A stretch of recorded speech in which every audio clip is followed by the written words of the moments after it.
when you first met me? And he was like, oh, because I didn't know you. And he was like, I knew these other people. And I was like, no, you didn't know this other woman that was in the bar. Um, and you hugged her and you were flirting with her. And he was like, oh, I just joke around. I go, yeah, but you didn't joke around with me. So that made me angry. But anyhow, then I got to know him because I kept waiting for him because he was a hugger and I'm a hugger.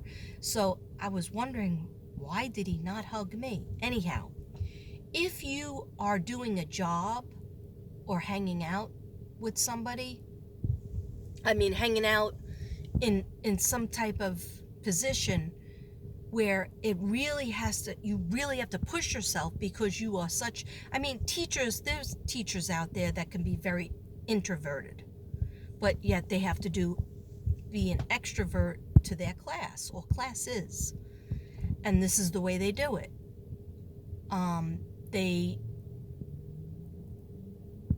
some days they can rise to the occasion. Some days that they're very annoyed because it's too noisy. It's like a lot of, craziness around them. Sometimes for me too, it's a lot of noise. But basically, if you're doing a job that's the opposite of what you feel internally, and she came out right with it in one of her videos.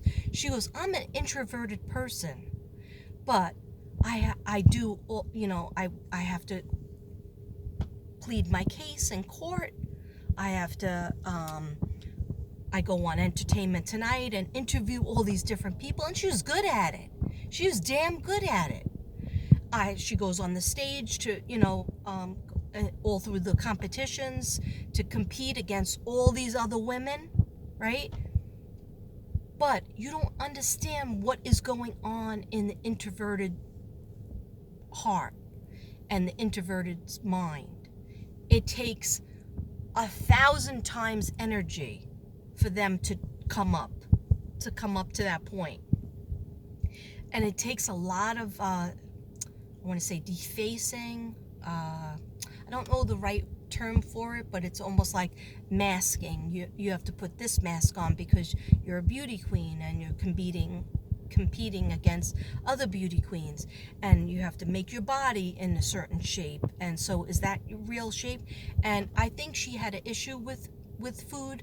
I don't have the research or the receipts on that, but I'm just putting it out there. Who doesn't? If you're a beauty queen, you're on a strict diet unless you're naturally thin and naturally, and maybe she could bend, but I just felt like you never really saw her eating. She was talking about eating with another person at one point.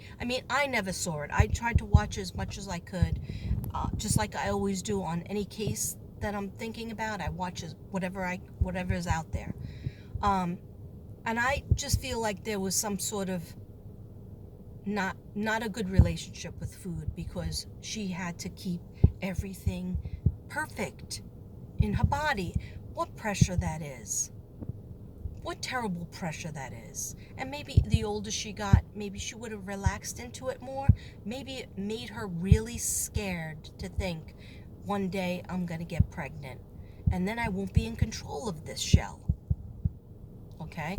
Or maybe she thought, like my daughter told me on Mother's Day about 10 years ago, 12 years ago, by the way, happy Mother's Day, and by the way, me and Thomas don't want to ever have kids. And Thomas to this day says that he never said that. He said maybe that he wasn't going to get married, but he was too young then. Anyway, my daughter just says, I don't want to have kids, ever. And I was like, okay, and you tell me this on Mother's Day. Thank you for the Mother's Day gift in the restaurant. Okay, so, and basically my daughter said, I don't want to have to go through anything with my body, changing my body like you did. No offense. Okay, she said that, still doesn't admit to this day that she said that. She said it. Okay, anyhow. No offense taken. Two of the best things that ever happened to me from my body was to become a mother. I always wanted to be a mother, and my 2 children that I was able to give birth to, I honor both those pregnancies, both those births. And yeah, they weren't easy, wasn't easy. One was a C-section, one was a VBAC. And but I treasure that because I treasure my kids. I always wanted to have kids. I always just thank God that I had my two kids, and I have four kids because I have two stepchildren. Um, but anyhow, I think for somebody who was so into everything had to do with her body and what shape she was in, and if she was going to get ahead, what she looked like, maybe that scared her to death that she didn't have children. Okay, I would have to channel her to really listen, but I did hear a couple of things from her, and I'll go into that when I do a reading for her. And I have the hotline number available, which I don't right now. So anyhow, I'm sorry for, but I think I'm not going to say I'm sorry. Whatever comes up in my car chats. I did want to read some of my notes, but I guess I'm not in the mood for it. And now let me just do a card for the collective. Okay.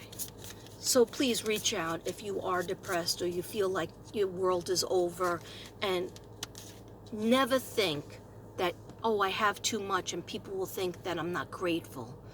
I think she thought that way, but therefore not being able to reach out and just like ending it all because she didn't want to have that. She was in such severe pain that she couldn't deal with it. And don't think that there's always a phone call that you can make to touch base with somebody, and if that person's not there, keep on calling, okay? And now my husband's calling me to find out where the heck I am, because I've been out. Once I get out, I don't like to go back. Okay. Because I'm doing me. Anyway. Card for the collective, thank you. All right, we got release. Release, well, you can't really see it, and I can't either. Let go of the past. Let go of the past, and an ending that makes way for new opportunities. Time to move on. That's very important. Some people out there need to hear that. Let go of the past and give it an ending. All right? And it's time to move on. Okay? And then I have the dreamer, just two, because they told me don't just do one, do two. Okay, the dreamer. Oh, that's pretty. Embrace your true purpose. And yeah, maybe, what's her name? Chesley thought that, hey, I made all these accomplishments, so that's my true purpose. I'm fighting for young girls that are biracial. I'm fighting for women. I'm fighting empowerment. But then she felt, I don't think this is for me. I don't feel good about that. I don't feel creative enough.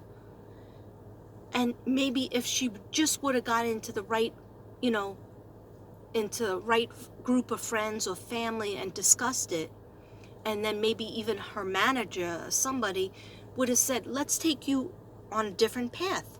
Let's bring you back to North Carolina or wherever else you feel safe and put you in a different position there, or just go in a totally different direction. You have the degrees, you have all these accomplishments, you can go anywhere. But she didn't feel like she could do that, maybe. Okay, so embrace your true purpose. Begin a new adventure. Trust yourself. And it's like a fairy standing on the edge of a road and thinking about going a different way. So some of you out there might be thinking about going a different way, and I will talk to you soon. Namaste. Be kind to yourself. Be kind. Do something for yourself. Reach out to somebody today that you've been meaning to talk to. Namaste, everybody. Love you.